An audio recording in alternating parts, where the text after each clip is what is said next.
The two free-to-play games that I have the most experience with are Dota and Counter-Strike. And I have spent a lot more money in those games than I meant to because there's a range in cosmetic prices. There are skins that are 10 cents and there are skins that are $10,000. And there are options all the way through that range to where I can spend $1 here and $1 there, $5 here if I want to.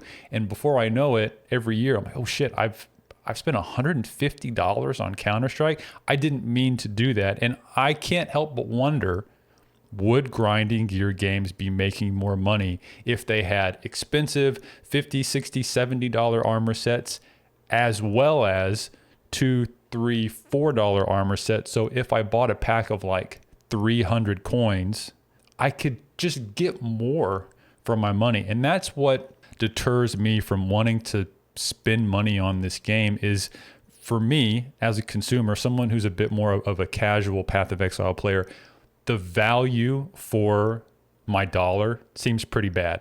And that bad value purchase feeling puts this game and this company into a weird spot for me, because if everything is super expensive and you're not really getting something that is incredible for your dollar, it starts to feel like charity.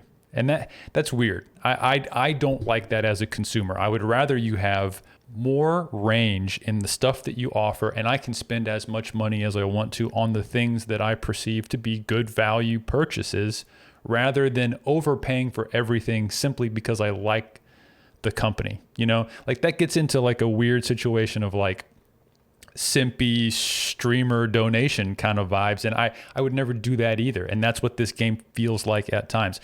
I want to support it. I want to throw money at grinding gear games, but I don't want to feel like I'm a sucker and I'm paying hundreds of dollars a year for like a cool portal and an armor set. Like that just feels really bad. And when other companies are doing things differently and I feel better about their business models as a consumer, it's really hard for me to part ways with money just because I'm like, you know, here guys, here's my money, please make a good game. That feels weird. I don't really like that as a consumer. And for those of you who have already typed up a comment that says, just buy the supporter packs, that's the way to go. The value is there. You get the points to buy your own stuff later, and you get the skins that are included. That seems to be the general consensus of the way to support grinding gear games, which just supports my argument here, is that if everybody seems to agree, yeah, things are kind of expensive, and so that's why we get this one thing that has way more value to it because it's cheaper,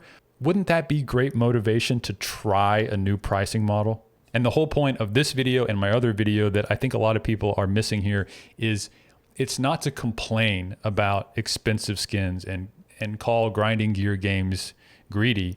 It is, I think, a worthwhile discussion surrounding the business model of free-to-play, because so many people in the comments of my last video are like, if it's too expensive for you, just don't buy it. See how easy that is? Sure. But if everybody didn't buy skins, there'd be no game. But if skins had more range in cost, what if everybody felt like, sure, I can buy this and I can buy that? Would that change the amount of money that grinding gear games makes every year? Have expensive skins, have cheap skins, see what happens. I would love to see that experiment run and just get a sample of like one league where shit's really cheap. See how much money you make from that.